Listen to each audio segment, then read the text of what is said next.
Hi friends, welcome to Amrit coaching academy. అదేవిధంగా కొత్తగా చూసే వారికి లైక్ చేయండి, షేర్ చేయండి సార్.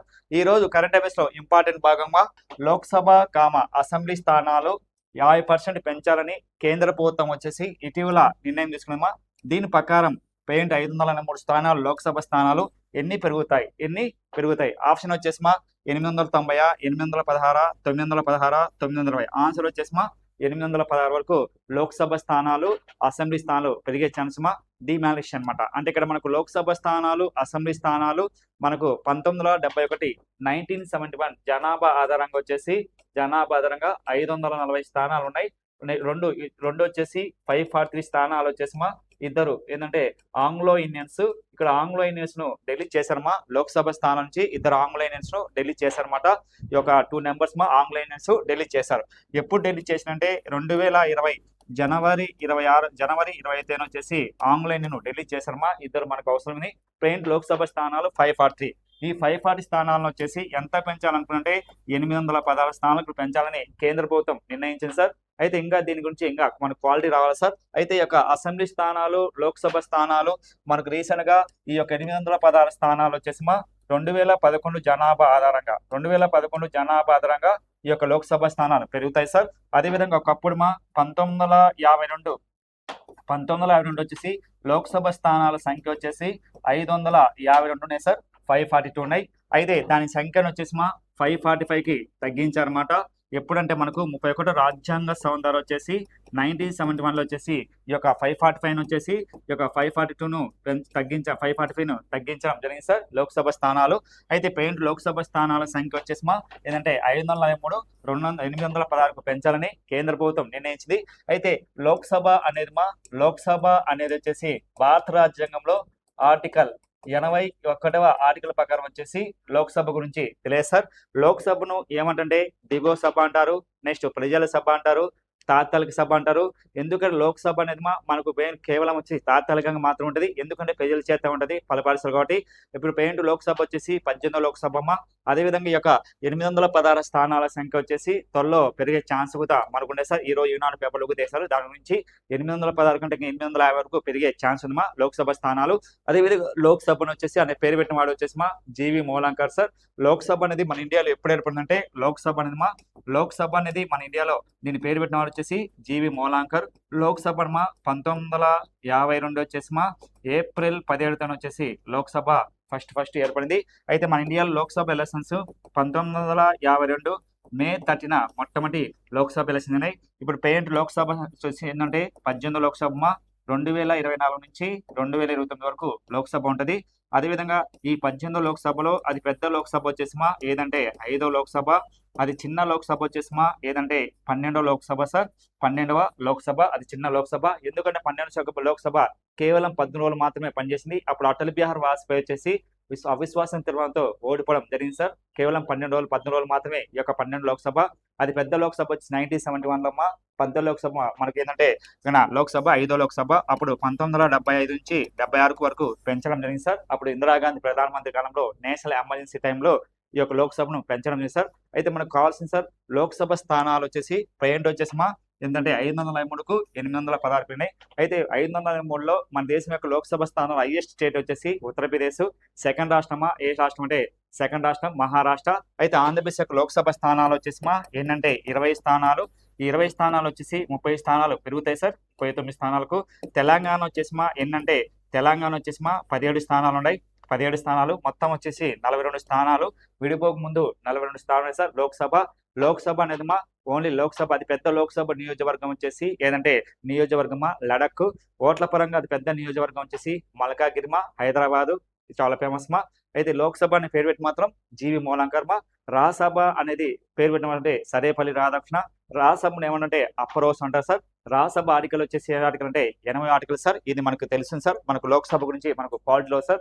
లోక్సభ లీడర్ అనేవాడు ఎవరంటే ప్రైమ్ మినిస్టర్ ఉంటారు. లోక్సభ ప్రతిపక్ష నేత వచ్చేసి మళ్ళీ మనకు లోక్సభ ప్రతిపక్ష నేత వచ్చేసి ఇదా రాహుల్ గాంధీ గారు. లోక్సభ నాయకుడు అంటే సార్ పిఎం ఉంటారు సార్. అది మనకి ఎగ్జామ్ లో అడిగే ఛాన్స్ అనమాట. నెక్స్ట్ అదే విధంగా ఇస్లామిక్ రెవల్యూషన్ గార్డ్ కాస్ ఐఆర్జిసి అనేది సియా యొక్క మత గురువు అయిన పాలన రక్షించడానికి సంవత్సరంలో ఏర్పడిన ఒక శక్తివంతమైన సైనిక విభాగం ఏ సంవత్సరంలో?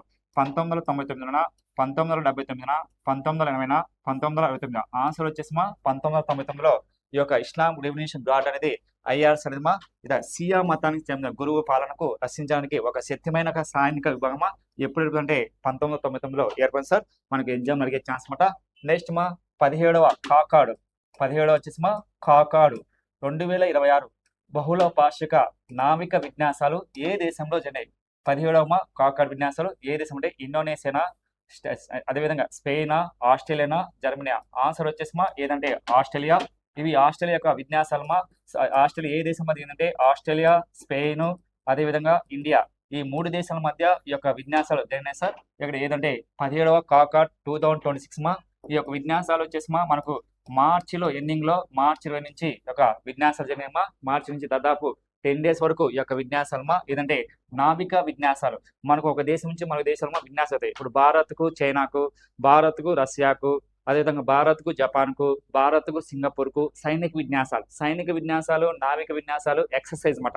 ఈ యొక్క ఎక్సర్సైజ్ గురించి ఖచ్చితంగా ఒక బిట్టు అడిగే ఛాన్స్ మాట. విన్యాసాల నుంచి మనకి ఎస్ఐ కానీ కానిస్టేబుల్ కానీ చాలా ఇంపార్టెంట్ ఏమా విన్యాసాలు. అదేవిధంగా రీసెంట్ గా 17వ కాకాడ్ 2026 బహుళ నావిక విన్యాసాలు ఎక్కడ జరిగింది మనకి ఎగ్జామ్ అడిగే ఛాన్స్ నెక్స్ట్ T20లో చాలా ఇంపార్టెంట్ 4వ క్వశ్చన్ T20లో శతకం సాధించిన అతి పిన్న వయసులోగా ఏ దేశానికి చెందిన పానీ, అతని పేరు పానీ ఉటిసిమా నిండే అనే వ్యక్తి 17 ఏళ్లకే రికార్డ్స్ నెలకొచ్చాడు. అంటే ఇది ప్రపంచంలోనే అతి చిన్న వయసులో T20 వరల్డ్ కప్ లో 15 సంవత్సరాలకమ్మా T20 ఇంటర్నేషనల్ మ్యాచ్ లో T20లో ఐపీఎల్ కాదు T20లో ఉంటున్నా T20 మ్యాచ్ లో కేవలం 15 సంవత్సరాలకు మాత్రమే అతడు ఒక రికార్డ్ సెంచరీ చేసిన. అతని పేరు వచ్చేసి అతను ఏ దేశం అంటే అతని పేరు వచ్చేసి పానీ ఉడ్గిసియా నిండే. ఇతను ఏ దేశం అంటే రువాండా దేశం. ఏ దేశం మీద కొట్టారంటే జింబాబే మీద. అర్థమా? అంత ఆన్సర్ వచ్చేసా ఇది రువాండా. ఇతను ఏ దేశం మీద కొట్టారంటే జింబాబే దేశం మీద ఈ యొక్క సెంచరీ చేశారు సార్. 100 సెంచరీ చేశారు. అతి చిన్న వయసులోనే శతకం అంటే సెంచరీ చేశారు. T20లోనే రికార్డ్స్ ఉంచిన పర్సన్ అంటే రువాండా దేశానికి చెందిన ఏం పేరంటే ఉటుగాసియా నిండే అనే వ్యక్తి కేవలం 15 సంవత్సరాలకే T20లో మనకు రీసెంట్ గా మనకు ఐపీఎల్ మ్యాచ్లు కూడా 2027 వచ్చేసి మనకు లాస్ట్ మ్యాచ్ లో 2025 ఐపీఎల్ మ్యాచ్ లో అతి చిన్న వయసులో కూడా ఎవరంటే మన సూర్యయాదవ్ మనకు గెలిచాడు. మనకు తెలుసుమా ఎన్ని మనకి ఇంపార్టెంట్. కానీ ఇక్కడ మనకు కావాల్సిన సార్ T20 వరల్డ్ కప్ లో ఈ యొక్క T20లో T20 సార్ వరల్డ్ కప్ T20లో శతకం సాధించిన ఒక చిన్న వయసులో అతను ఏ దేశం అంటే రువాండా వాడు. అతని పేరు వచ్చేసి ఏంటంటే పానీ ఉడ్గిసియా అనే వ్యక్తి దీంతో సెంచరీ కొట్టారు సార్. ఏ దేశం మీద కొట్టంటే జింబాబే మీద. నెక్స్ట్ అదే విధంగా ఈ కింది వాళ్ళలో సరైనది ఫ్యాన్స్ లో అత్యుమైన పురస్కార అవార్డు వచ్చి ఏదంటే లెజెండ్ ఆఫ్ ఆనర్ అనే అవార్డు వచ్చేసి అందుకున్న తొలి భారతీయ రాయబారి వచ్చేసి ఎవరంటే జోవేద్ అషఫ్ ఇతను మనకి important okay right. Second option second question అంటే యూకేలో హౌస్ ఆఫ్ కామర్స్ మరియు కళలు సాహిత్యం విభాగంలో మహిళలకు అత్యున్నత పురస్కార అవార్డు పొందిన భారతీయ నటి ఏదంటే భారతీయ నటి స్నేహ గుప్తాకు ఈ అవార్డు వచ్చిందమ్మా. ఓకే రైట్ ఆన్సర్ నెక్స్ట్ ఇటీవల వచ్చేసి ఎన్ చంద్రశేఖర్ అనే వ్యక్తికి బ్రిటన్ ప్రభుత్వం నుంచి అత్యున్నతమైన అవార్డు ఏ అవార్డు? Knighthood award. ఏ అవార్డు నైట్హుడ్ అవార్డు. ఈ యొక్క నైట్హుడ్ అవార్డు వచ్చేసి మన ఇండియా నుంచి రవీంద్రనాథ్ ఠాగూర్తో వచ్చిందమ్మా ఈ అవార్డు. అదేవిధంగా నైట్హుడ్ అవార్డు వచ్చేసి ఇటీవల మన దేశానికి 2025లో మన దేశానికి ఎవరికి వచ్చిందంటే ఎన్ చంద్రశేఖర్కి వచ్చింది. బ్రిటిష్ ప్రభుత్వం నుంచి అత్యున్నతమైన అవార్డు నైట్హుడ్ అవార్డు. ఈ యొక్క నైట్హుడ్ అవార్డు వచ్చేసి ఎవరిస్ అంటే బ్రిటన్ రాజు లేదా రాణి వారిస్ అన్నమాట. ఇండియాలో బిగ్గెస్ట్ అవార్డు వచ్చేసి భారత్ అవార్డు అయితే, అదేవిధంగా బ్రిటన్లో ఇది బిగ్గెస్ట్ అవార్డు నైట్హుడ్ అవార్డు చాలా ఫేమస్ అది ఎవరికి వచ్చింది మన ఇండియా నుంచి ఎన్ చంద్రశేఖర్కు వచ్చింది నెక్స్ట్ ఫోర్త్ ఆప్షన్ లండన్ చెందిన సెంట్రల్ బ్యాంక్ ఆఫ్ సంస్థ ప్రతిష్టాత్మకమైన ఒక అవార్డు ఇచ్చారు సార్. ఏదంటే initiative of the year award వచ్చేసి ఆర్బీఐకి వచ్చిందమ్మా. ఏ అవార్డు అంటే లండన్ చెందిన సెంట్రల్ బ్యాంక్ ఆఫ్ సంస్థ ప్రతిష్టాత్మకమైన అవార్డు మన రిజర్వ్ బ్యాంక్ ఆఫ్ లభించింది. ఈ అవార్డు వచ్చేసి రిజర్వ్ బ్యాంక్ ఆఫ్ గవర్నర్ వచ్చేసి తీసుకోవడం జరిగింది. మన రిజర్వ్ బ్యాంక్ గవర్నర్ వచ్చేసి సంజయ్ మల్హోత్రా. ఆయన ఎన్నో అవార్డు అంటే సార్ 26వ అవార్డు సార్. ఆయన 26వ అవార్డు సంజయ్ మల్హోత్రా గారు ఈ అవార్డు తీసుకున్నమాట. ఆర్బీఐ వచ్చేసి ఎస్టాబ్లిష్ అయినప్పుడు అంటే 1935 వచ్చేసి ఏప్రిల్ 1న రిజర్వ్ బ్యాంక్ ఆఫ్ ఇండియా 2025కి వచ్చేసి ఏర్పడి ఎన్ని సంవత్సరాలు అంటే 90 సంవత్సరాలు పూర్తింది. అయితే రిజర్వ్ బ్యాంక్ ఆఫ్ ఇండియా యొక్క ప్రధాన కేంద్రం వచ్చేసి ఒకప్పుడు కోల్కతా ఉన్నది. కోల్కతా నుంచి ముంబైకి చేంజ్ చేస్తారు సార్. అయితే రిజర్వ్ బ్యాంక్ ఆఫ్ మొట్టమొదటి గవర్నర్ వచ్చేసి ఓస్టర్ స్మిత్. ట్రైన్డ్ గవర్నర్ వచ్చేసి ఎవరంటే మన ఇండియాకు 26% మా అంటే సంజయ్ మల్హోత్రా అంతకుముందు దేని పనిచేసింటే కేంద్ర రెవెన్యూ కార్యదర్శిగా పనిచేస్తారు సార్. అంతకుముందు 24 గవర్నర్ వచ్చి శక్తికాంత్ దాస్ మా అతను పేమెంట్ వచ్చేసి మన ఇండియాకు ప్రధానమంత్రి యొక్క ఫైనాన్స్ అడ్వైజర్ గా ఎన్నుకోవడం చేస్తారు. అయితే ఇక్కడ క్వశ్చన్ వచ్చేసి మా లండన్ చెందిన సెంట్రల్ బ్యాంకు సంస్థ ప్రతిష్టాత్మకమైన అవార్డు వచ్చింది సార్. ఏ అవార్డు అంటే initiative of the year award వచ్చేసి ఆర్బీఐకి లభించింది. అదేవిధంగా 4th ఆప్షన్ మా ఏదంటే చరిత్రకారుడు మరియు విలియం డాఫల్ అనే వ్యక్తి ది గాడ్ ఆఫ్ రౌండ్ ఎడియన్సన్ India transport the world book award 2026 లో ఎవరికి వచ్చిందంటే హిస్టరీ ప్రైజ్ అవార్డు వచ్చిందమ్మా. అయితే ఆప్షన్ వచ్చేసి పైవన్నీ సార్ ABCD. అంటే మనకు క్వశ్చన్ ఏ విధంగా ఇస్తారంటే జతపర్సన్ అంటారు. అంటే ఇది 4 అవార్డును వచ్చేసి ఒక విధంగా అడుగుతారు అనమాట. ఈ అవార్డు అంటే మొత్తం నైట్ హోల్డ్ అవార్డు ఎవరికి వచ్చింది, అదేవిధంగా సెంట్రల్ బ్యాంక్ ఆఫ్ ఇండియా ఆర్బీఐకి ఏ అవార్డు ఇచ్చారు, ఏ అవార్డు అనేది మనకు ఖచ్చితంగా ఎగ్జామ్ అడుగుతారు అనమాట. ఎందుకు ఏం కథమ్మా. నెక్స్ట్ మా అదేవిధంగా ఇటీవల భారత్ ఇంటర్నెట్ స్పేస్ ఫర్ అంటే ఐబిహెచ్ మా ఐఎం ఒక ఐబిహెచ్ఐఎం పేమెంట్ మా యాప్ను రాయబారిగా ఎవరు నియమితులయ్యారు. ఇక్కడ క్వశ్చన్ వచ్చేసి మా ఏదంటే భారత్ ఇంటర్ఫేస్ ఫర్ మనీ అంటే మనకు మనీ దానికి ఎవరు రాయబారిగా బ్యాన్ నామా స్వీకరించంటే మహేంద్ర సింగ్ ధోని, సచిన్ టెండూల్కర్, రోహిత్ శర్మ, విరాట్ కోహ్లీ. ఆన్సర్ వచ్చేసి మహేంద్ర సింగ్ ధోని. మనకు ఇది అనేది చాలా ఫేమస్ మా. ఇది IBIM అనేది ఏదంటే భారత్ ఇంటర్ఫేస్ ఫర్ మనీ అనేది చాలా గ్రేట్ సార్. ఇది మనకు Google pay, phone pay, Paytm Madiga ఇది ట్రాన్సాక్షన్ పేమెంట్ బ్యాంక్. ఇది మా పేమెంట్ బ్యాంక్. ఇది కనీసంగా వచ్చేసి మా ఒక ట్రాన్సాక్షన్ ₹1 నుంచి ₹1,00,000 వరకు ట్రాన్సాక్షన్ చేయొచ్చు. ఈ యొక్క మెయిన్ వచ్చేసి మా దీని హెడ్ క్వార్టర్ వచ్చేసి ఎక్కడ ఉంటే ముంబైలో సార్. ఇది సేమ్ మా ఫోన్ పే, గూగుల్ పే అట్లా సేమ్గా మన యాప్ను డెవలప్ చేసుకొని దీని అమౌంట్ మనం ట్రాన్సాక్షన్ చేసుకోవచ్చు మా. ఏదంటే భారత్ ఇంటర్నెట్ స్పేస్ ఫర్ మనీకి ఎవరు రాయబారి ఎందుకంటే మహేంద్ర సింగ్ ధోని గారు ఎన్నికారు. ఇతను వచ్చేసి దీనికి చాలా ఫేమస్ మా. మనకి ఎగ్జామ్లో phone pay, Google pay Madiga ఇది మనకు ఎగ్జామ్ అడిగే ఛాన్స్ అనమాట.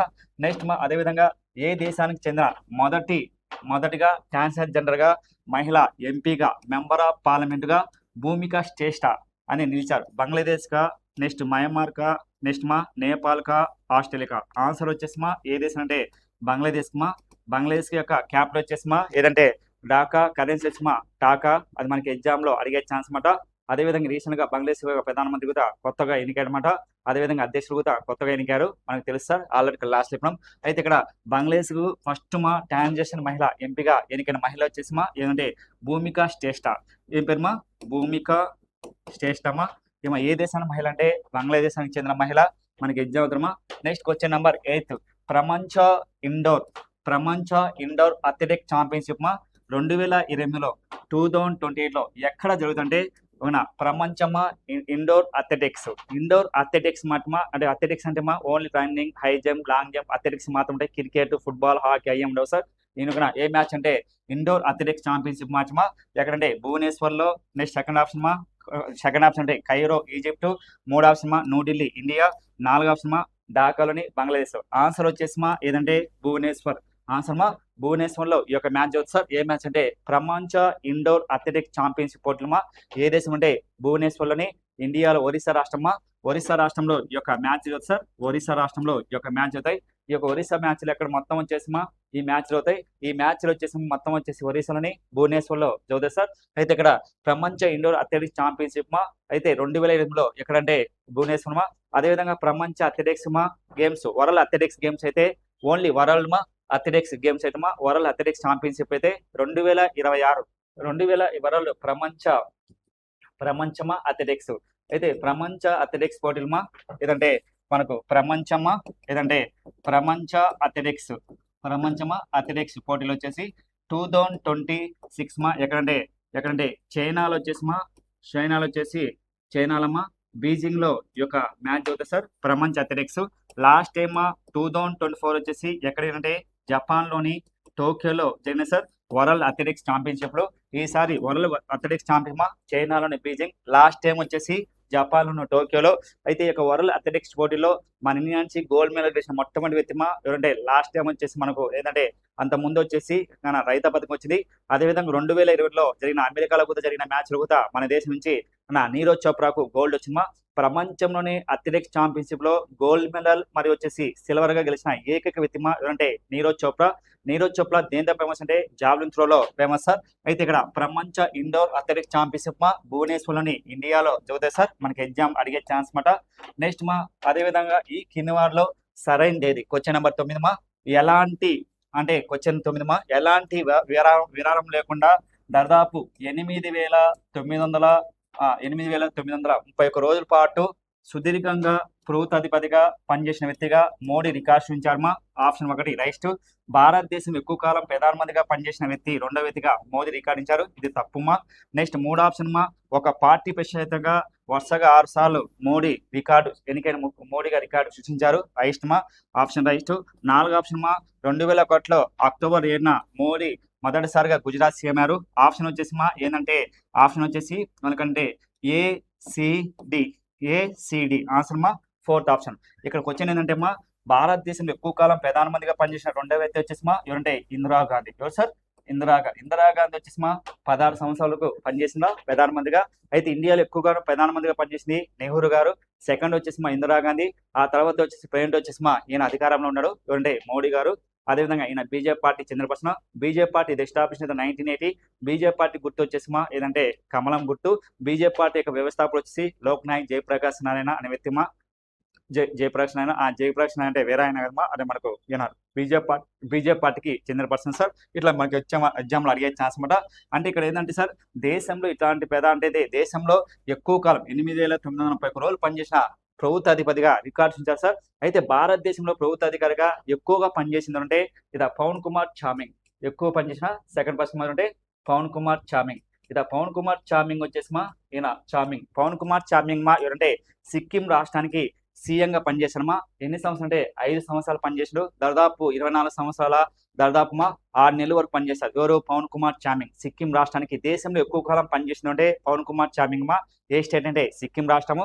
ఆ తర్వాత రికార్డు సృష్టించిన వాడు అంటే నరేంద్ర మోడీ గారు 8,931 రోజులు పనిచేసి ఈయన రికార్డు బద్దలు కొట్టారు. ఎవరి యొక్క రికార్డు బద్దలు అంటే పవన్ కుమార్ చామింగ్ రికార్డు. ఏ దానికి సంబంధించి అంటే ప్రభుత్వాధిపతిగా ఎక్కువ కాలం పనిచేసిన ఇది ప్రముఖ రికార్డుగా నరేంద్ర మోడీ గారు రికార్డు సృష్టించారు సార్. మనకు క్వశ్చన్స్ అడిగే ఛాన్స్ మాట. నెక్స్ట్ క్వశ్చన్ నెంబర్ 10 తెలంగాణలోని 2024-25లో రాష్ట్రం యొక్క తలసరి ఆదాయము 3,80,31 ఉండగా అయితే 2025-26 వచ్చేసి ఎంత పెరిగిందంటే 4,20,491 పెరిగింది సార్. 4,20,490 రూపాయలు పెరిగిందన్నమాట. మనకి ఎగ్జామ్లో అడిగే ఛాన్స్ మాట. ఇది మనకు రీసెంట్ గా current affairs very very important అదే విధంగా రిట్యూల్ వచ్చేసి మనకు కేంద్ర ప్రభుత్వం కూడా ఒక ఏదంటే మనకు ఉదాహరణ చేసి ఏదంటే యూసీసీని కూడా మనం చేసి యూసీసీ అంటే యూనిఫామ్ సివిల్ కోడ్ ను ఇటీవల ఏ రాష్ట్రం ప్రవేశపెట్టిందంటే గుజరాత్ అయితే యూనిఫామ్ సివిల్ కోడ్ అంటే ఏంటంటే సార్ యూనిఫామ్ సివిల్ కోడ్ అంటే భారతదేశం వ్యాప్తంగా కుల మత వర్గాలు లేకుండా విహారాలు కానీ వాటికి సంబంధించిన ఒకే రకంగా ఉండాలని కేంద్ర ప్రభుత్వం యూసీసీ. యూసీసీ అంటే ఒకప్పుడు కామన్ సివిల్ కోడ్ అంటారు. దీన్ని ఉమ్మడి పౌర చట్టం అంటారు. యూసీసీ ఇండియాలో మొట్టమొదటి స్వతంత్ర రాకముందు మొట్టమొదటిగా ఏ రాష్ట్రంలో ప్రవేశపెట్టిందంటే ఈ యొక్క యూసీసీని ప్రవేశపెట్టిందంటే మొట్టమొదటిగా గోవాలో సార్. స్వతంత్ర తర్వాత ఏ స్టేట్ అంటే ఉత్తరాఖండ్. సెకండ్ రీసెంట్ గా 2026లో మార్చ్ ఎండింగ్ లో ఏ రాష్ట్రం ప్రవేశపెట్టిందంటే గుజరాత్ యూసీసీ అంటే యూనిఫామ్ సివిల్ కోడ్ ను ప్రవేశపెట్టడం జరిగింది సార్. అదేవిధంగా భారతదేశంలోనే ఇండియాలోనే యూసీసీ అనేది కామన్ సివిల్ కోడ్ అనేది భారత రాజ్యాంగంలోని ఆర్టికల్ 44 ప్రకారం వచ్చేసి ఆర్థిక సూత్రాల్లో వచ్చేసి దీన్ని చేర్చడం జరిగింది సార్. ఏదంటే కామన్ సివిల్ కోడ్. అదేవిధంగా కామన్ సివిల్ కోడ్స్ కోసం కామన్ సివిల్ కోడ్ కోసం ఇటీవల గుజరాత్ రాష్ట్ర ప్రభుత్వం వేసిన కమిటీ ఉండాలని వేసిన కమిటీ వచ్చేసి జస్టిస్ సుప్రీంకోర్టు మాజీ న్యాయమూర్తి జస్టిస్ రంజన్ దేశాయ్ కమిటీ ద్వారా యూసీసీని ఏర్పాటు చేశారనమాట. ఏ రాష్ట్రం అంటే గుజరాత్ లో. అదేవిధంగా ఇటీవల ఇంకొక రాష్ట్రం కూడా ప్రవేశపెట్టాలనుకుంటారు. ఏ రాష్ట్రం అంటే రాజస్థాన్, మహారాష్ట్రలో. ఎందుకంటే మన భారతదేశ ప్రధానమంత్రి లక్ష్యం అంటే దేశవ్యాప్తంగా అన్ని రాష్ట్రాలు యూసీసీని ప్రవేశపెట్టాలని ఒక లక్ష్యం అంటే కామన్ సివిల్ కోడ్ లేదా యూనిఫామ్ సివిల్ కోడ్ ప్రవేశాలని ఇటీవల ఆమోదించితే ఇవన్నీ మనకి ఎగ్జామ్ లో అడిగే ఛాన్స్ సార్. ఇక్కడ కరెంట్ అఫైర్స్ కూడా చాలా ఇంపార్టెంట్. యూసీసీ అంటే ఏంది, అబ్జర్వేషన్ అవుతాడు, ఏ రాష్ట్రం ప్రవేశపెట్టింది, అట్లా మనకు ప్రతి ఒక్కటి కరెంట్ అఫైర్స్ మీద అప్డేట్ ఉండాలి సార్. అదేవిధంగా మన ఛానల్ కొత్తగా చూసే వారికి లైక్ చేయండి, షేర్ చేయండి సార్. ఓకేనా? Thank you very much.